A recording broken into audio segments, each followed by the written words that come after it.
Assalamualaikum warahmatullahi wabarakatuh. Hello everyone, do you remember about this game? Ceplek-ceplek suwang ngedeng kelenter, pambung ketudung kudel, pak gembong lera lere sopong buyung dele ake, sir pong dele kopong, sir pong dele kopong. Just from listening to the song that I was just singing, I'm sure you guys already know who this story will be told about.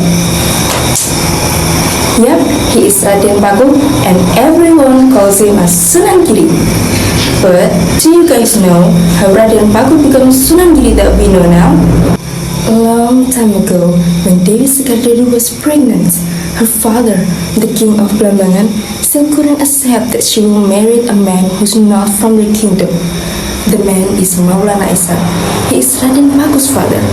But before this story began, Maulana Ishak has helped a lot of the kingdom problems. That's why the king of Blambangan ever had a plan to marry him with his daughter Dewi Sekar-Dewi. But eventually, when Dewi Sekar-Dewi had Raden Paku in her womb, the king became afraid that the teachings of Islam will influence his Hindu-Buddha kingdom. Why? Because Maulana Ishak himself come to Blambangan to influence about Islam. Then, with anger and fear that the king had, Maulana Ishak was expelled from the kingdom, and when Dewi Sekar-Dewi gave birth to Raden Paku, the king ordered, place the baby in a chest and throw it in the ocean. But the destiny had another plan. The chest sailed carefully across the water into the shore of Gresik, and in Gresik there is a Muslim merchant named Nyai Ageng Pinati. Moved by the miracle, Nyai Ageng Pinati take the baby and decided to raise him with love. Then she named this baby Raden Paku. And this is when Raden Paku's story as Sunan Giri began.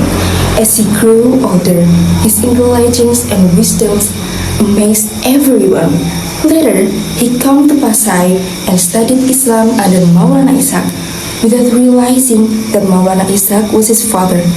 Until the dots were connected, then Raden Paku understood his destiny. Then he came back to Java and founded Pesantren Giri, which is an Islamic school that is spread knowledge through religion. Different from many people who do da'wah with an awkward or hard approach method, Sunan Giri has his own method that is gaining people's attention through kid songs. I'm sure you already know that the song I sang before, Ceplek-Ceplek Suwong, is made by Sunan Giri too. Not only Ceplek-Ceplek Suwong, but also Jemuran, Padang Bulan, and many others. Do you guys know what this Giri means? It means mountain. That's probably one of the reasons why the school called Pesantren Giri, because it builds on a hill. And that is why people call Raden Paku as Sunan Giri too, because he is a saint of the hill.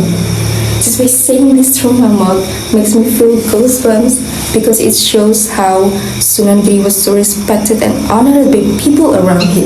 From the story of Sunan Giri, I hope you all know that in this world you may face many things from God, but it doesn't mean that God wants to burden us with all of his tasks.